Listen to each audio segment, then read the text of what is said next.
What's going on, everybody? Jack here from Half Chrome, and this is my ECLIO OTIUM 2 City Cruiser electric bike.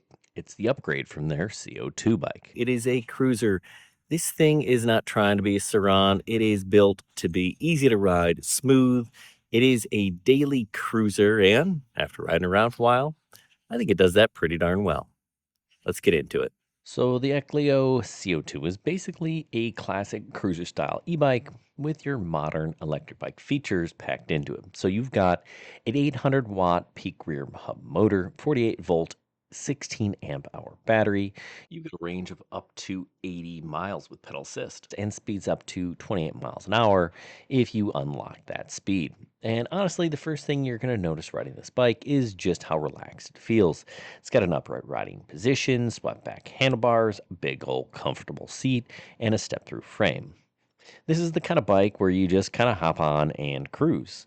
And I think that's important because not everybody wants an aggressive e bike. Some people just want something that is comfortable and easy to ride, easy to get on and off, and something they want to use regularly. And I think this bike absolutely nails that. Now let's talk about power for a second. Even though this is a cruiser, it's got more punch than I expected. That rear hub motor delivers about 65 newton meters of torque, and for neighborhood riding, bike paths, casual commuting, moderate hills, it does really well. It's not violently fast, but it moves, especially when you unlock the higher speed settings if you choose to go that route. Now, it comes set to 20 miles an hour, but you can unlock that if you so choose. Now, it is a cadence sensor, which means kind of as you pedal, moving the pedals, it's going to kick that into gear. Now, because it has both pedal assist and throttle, you can kind of ride it how you want, right? You can casually pedal, you can have it assist you lightly or heavily, or just basically cruise around on throttle if you're feeling, lazy. Or, well, honestly, that's just how I ride, so no judgment here. Another thing I like about this bike, it just kind of feels beginner friendly. Sometimes e-bikes are trying real hard to look extreme. They look intimidating. This one feels approachable, honestly. I can see parents riding this, older riders, casual riders, RV campers, beach town cruising, campground riding, somebody buying the very first bike. I think there's a lot of target audience this thing maybe fits. So battery wise, you're getting 768 watt hour battery, which is decent capacity for a bike in this category, right? Now, as always with e-bike range claims, your actual mileage depends a lot on your weight, the hills, the wind, the temperature, pedal assist level, throttle usage, all sorts of stuff, right? So if you're hammering the throttle max speed, you're obviously not getting 60 miles. But for casual cruising with pedal assist, mixed in, the battery performance is pretty reasonable. Now, ride comfort, that's another strong point. You've got a nice front suspension, larger 26-inch tires, and a really relaxed geometry going on with this bike. So bumps, cracks, sidewalks, rough pavement, it handles casual terrain pretty comfortably. Again, it's not a mountain bike, but for everyday riding, it's comfortable. You get some nice practical features here.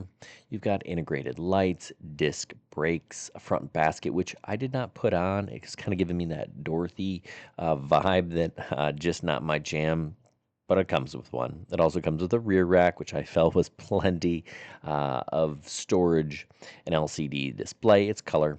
A Shimano 7-speed gearbox, like all other e-bikes out there, and you can actually get it with NFC unlocking if you so choose. Now, those features make the bike feel right out of the box pretty nice, especially for casual riders who don't want to adding, you don't want to get into adding accessories right away. I will say the bike is fairly heavy, maybe not for an e-bike, but it's still 64 pounds with your battery. And, if you're planning to carry this upstairs every day, probably not ideal, but that's pretty common for e-bikes with a battery motor setup. Once you're riding it, the weight isn't noticeable. I think the styling works well for that classic beach cruiser vibe without looking overly cheap or overly strange. I think that matters more than you think because if you like how it looks, you're more likely to ride it. Now, I don't think this bike is everybody's cup of tea. Just kind of the styling cues are old timey. Old timey can be cool, or, maybe not your jam. All right, so as far as hills go, moderate hills, totally fine. Super steep climbs, you're going to need to be pedaling. Um, but I think the type of riding this bike was designed for, the motor setup makes sense. So overall, the ECLIO CO2 isn't trying to reinvent e-bikes. It's not the fastest, it's not the lightest, it's not hardcore. But honestly, that's kind of the point. This is comfortable, approachable cruiser that's easy to ride, genuinely enjoyable. And I think that's what some people want. So if you're looking for relaxed riding, casual commuting, maybe some campground cruising or beach rides, just riding around the neighborhood, or just a comfortable e-bike experience, I think this one makes a lot of sense. Anyway, guys, let me know what you think about the ECLIO CO2 down in the comments. Would you ride something like this? Do you want something more power?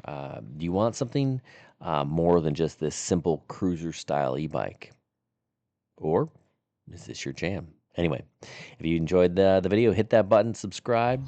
And if you're looking for one, we got a link down below. I'll catch you guys in the next one.